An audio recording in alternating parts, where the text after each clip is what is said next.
Good hit, though. Hey, come on now. Bro, don't go anywhere, please. Please, you can't leave. I might stack this. I'm gonna stack it. I'm gonna stack it. Listen, the bank is open. I'm stacking. Don't be a wussy. Oh, that's a dumb one. And Dave. Not what you sounds like a rock.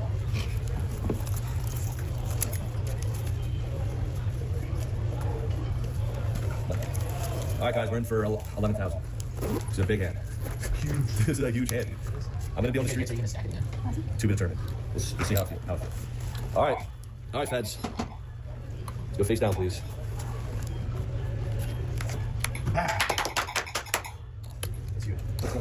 All right. Wait, if you do let it ride, I think you are pretty much back to even. You let it ride. No. Peanut gallery, zip it. I'm going 1,000 again. Blackjack, please.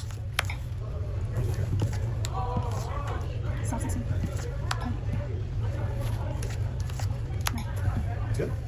Wait. Stack. I'm so used to your bet sizing versus his bet sizing. I'm just fucking fire.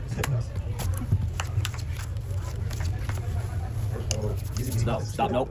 Dude, I need a fucking bust and I win 3,000. Like, fuck the easy bust. You don't have, you got less in this hand.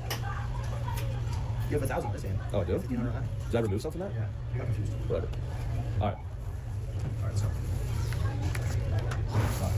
What do you remove? I think you didn't have to do that. How about you? Dude, if I would have won that fucking hand, Maybe that one. I'll go one more. Bang. Double, right? Yeah. Oh, you got to take your green chips, bro. No, that's okay. Good luck. Oh, this is All the superstitions. Did I lose the last double down?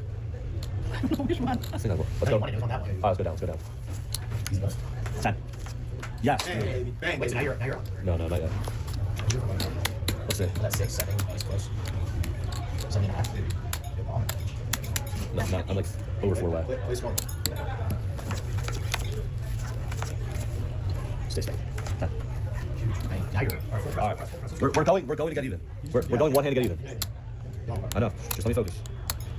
All right, what's this? 10K. 10,000. I'm $1,000 away from even. Let's go. That's good. Should I call it? No, I gotta get even. All right, but if do one more hand, two hands, and then if you lose that, just let's go. Come on, you know he's not gonna listen. I feel like this should be a clip. Come on. Shit. Hold on. Should have gone one hand, fucking 1,000. 2. One more.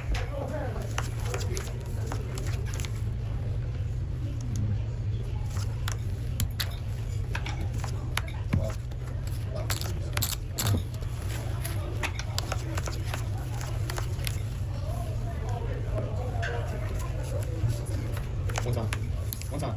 Fuck, dude. Oh.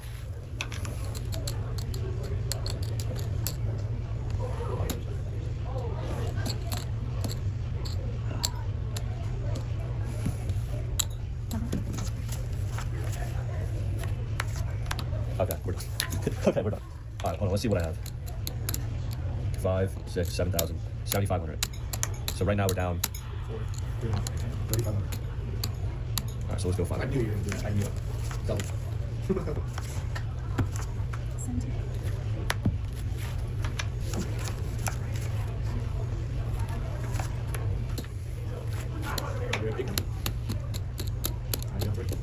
Let's go.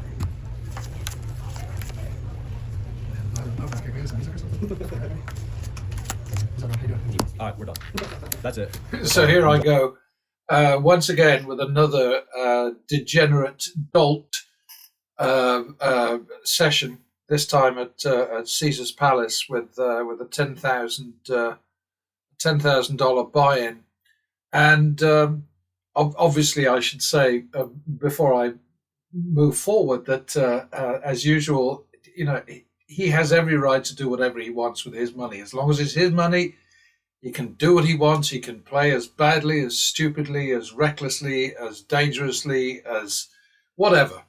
You know, so I don't argue with that right. I mean, how could I? It's obvious. You know, it's his money. He can do what he wants. What I have a problem with, and I've mentioned this many times before, is I think these these professionals on YouTube, these gambling professionals, are setting a terrible example because they're throwing what we must assume is real money around as if it's completely meaningless to them. And perhaps because of their Google checks for the that they get for their shillion subscribers or their 800,000 or whatever the hell it might be, they in fact don't care about the money they put on the table.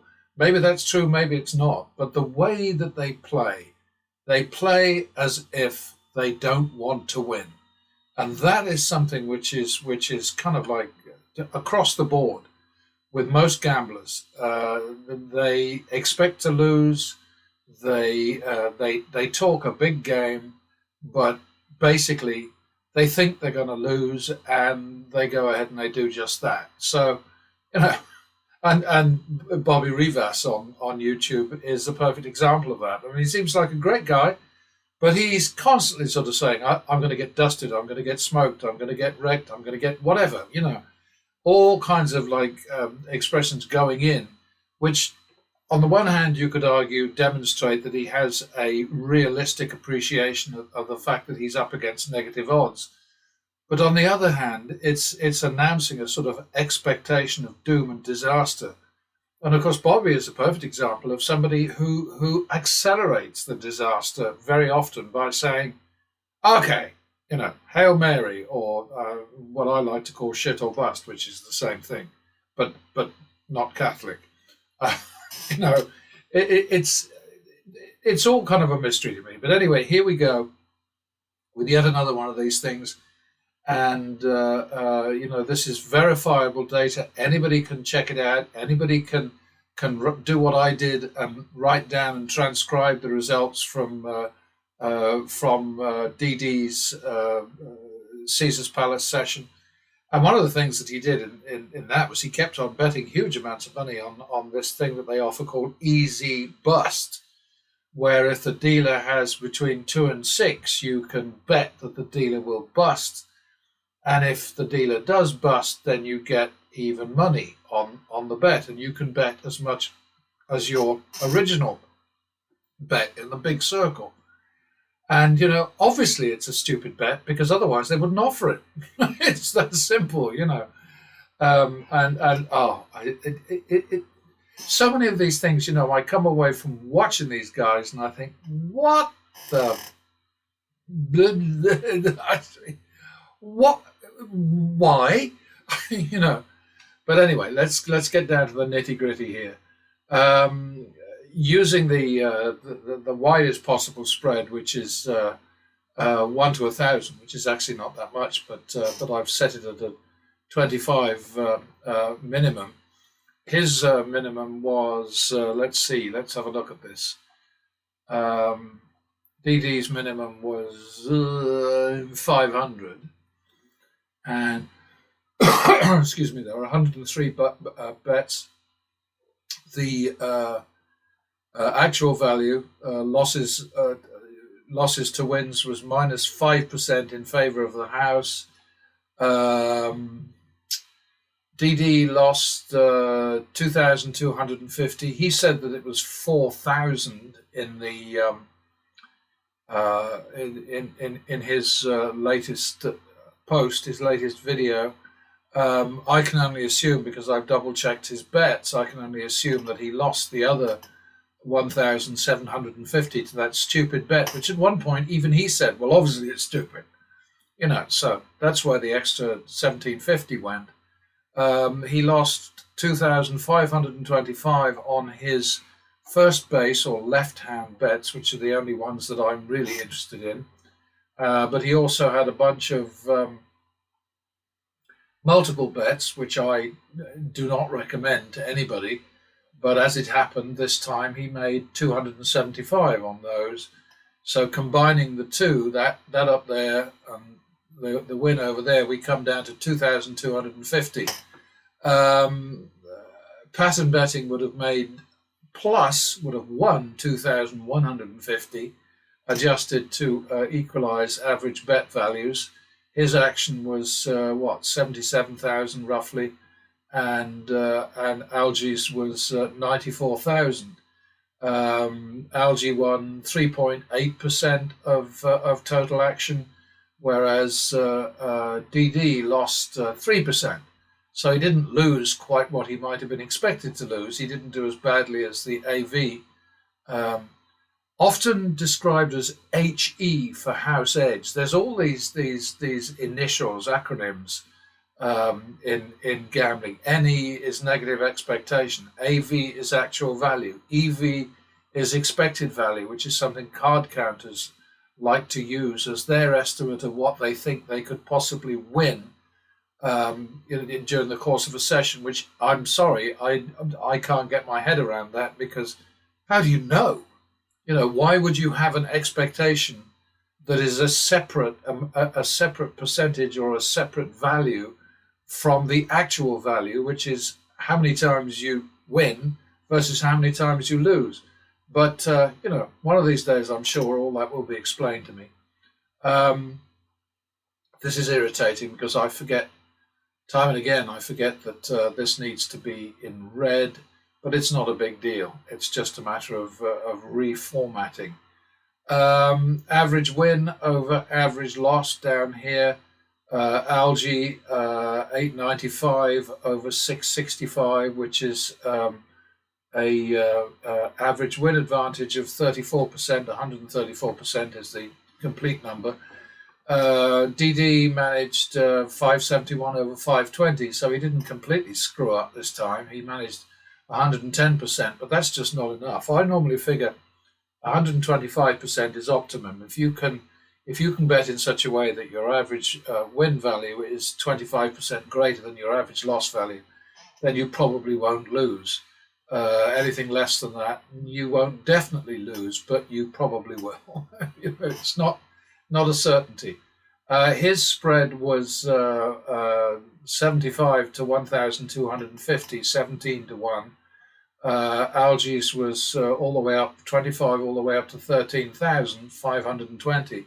But there is something interesting about this sample, at least I think it's interesting. I hope you'll agree with me. If I drop the Algy max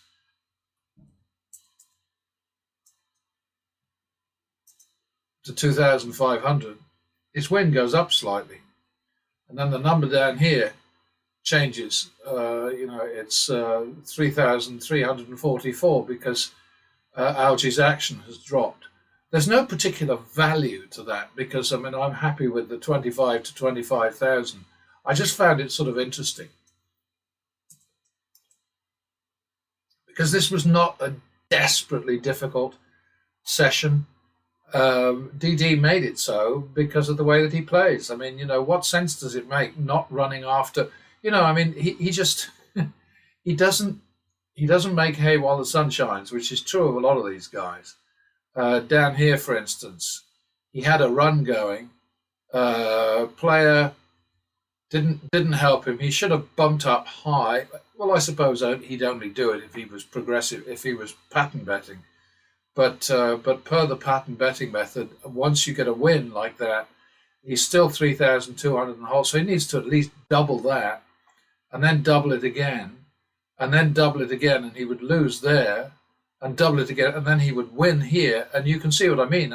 If he had exploited this streaky segment right here, 3 wins, 2 losses, 1 win, 1 loss, 2 wins. But by here, he would have turned around. He would have been, he'd have been making money. But he chose not to do that. And there was another one lower down. Look at this. This is insane. He bets, he loses 100, wins 100, bets 100, loses 100, bets 75, and then 200, loses that. And then he has this great streak here. It's just unbelievable. And he just didn't, like I always say, the old cliche, making hay while the sun shines. You've got to do that. You must do that. As long as you are in the hole, you need to fight, not to sort of like roll over like I don't know. What is it that rolls over? Oh, it's a It's an armadillo, isn't it? Yeah, it's sort of like it curls up into a ball and rolls away. Well, that's not exactly DD, I don't think. But I mean, this is the sort of thing that I'm talking about. I'm saying, you get a positive, trend like this. Work it, man. I mean, it's crazy. It's there's no defense for it unless the whole point of these videos is for these people to lose. Maybe that's what they're being instructed to do by the casino, saying, hey, you can have all the video privileges you like, so long as you don't teach the masses, the peanut gallery, you don't teach them how to win. We can't allow that. So just make sure that you play like a prat, like everybody else who comes to this casino. Well, certainly 9,995 out of 10,000 at least. I mean, but come on, think about it. Explain it to me if you can. Why would anybody who's looking to get out of the hole bet like this? And you don't know that the next bet is going to win. It's always the most likely result of the next bet is a loss, because it's not a 50-50 game, But still, you've got to just make sure that you've got the right amount of money out on the table during a potential, possible, maybe winning streak to do the maximum. And he just, lie. God, I don't know. Anyway, yes, the rest of his loss was down to. Anyway, let's put this back. Well, I could at 10,000. I think at 10,000 it might get into trouble. Oops, my bad. And then I'll put it at 25,000, which is the right thing for me to do. And constantly people say to me, "Well, you couldn't possibly bet that. They wouldn't allow that. You couldn't do that because the limits there were 500 to 10,000 at that table." Well, I'm going to say it for the bazillionth time. Do not let the casino tell you how much to bet. Follow the strategy, follow common sense, follow logic, follow mathematics, and bet per the strategy, which means if Mr. Caesar says to you, can't make that bet, go somewhere else, and as I've said in the past, just if it means handing the big bets off to somebody else, somebody who, like, I don't know, your brother or your sister or your mother or your wife or your son or your whatever, do it. But don't let the house dictate your bets. And this is why, of course, they have table limits. I mean, I don't get that people don't understand that. Table limits are not there for player convenience, for player comfort, or for any other reason. They are there to protect the casino's bottom line, because the casino understands player mentality better than gamblers do. They know that people will sit and be thrashed rather than get up and move, because they're going to assume, I need to stay here because this is where the bad luck happened and this is where it'll turn around. It's all bollocks. It's absolute nonsense. And look at this thing here, the win-loss patterns. I mean, yeah, there's plenty of red, but by golly, look at this. Plenty of green too. Loads of it.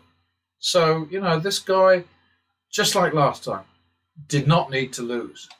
And I have to say one thing about this fella, and that is that I would have to assume that the dealer at that table was a close friend of his who is not in any way touched or offended or whatever by profanity. Because I can't imagine that a grown-up would use language like that in front of a complete stranger, a woman, I mean, it's mind-boggling. I mean, I know that guy Dana White has got a mouth like a toilet, and every other word is profanity. But I don't set him up as a role model of any kind, least of all for gamblers. But why would this guy behave the way that he does? Why would he be using that language? And the dealer was delightful. I mean, obviously we never saw her. All we saw were her hands, which were beautifully manicured and decorated and all the rest of it. Not decorated with rings, not tattoos. you know. But anyway, I know this is completely irrelevant to the strategy, but I'm sure that somebody out there will understand where I'm coming from. Why behave that way? Why?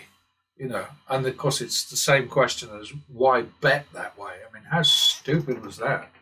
Oh, sorry, I'm not allowed to criticize. It's his money, his choice, right? Forgot myself. Beg your pardon.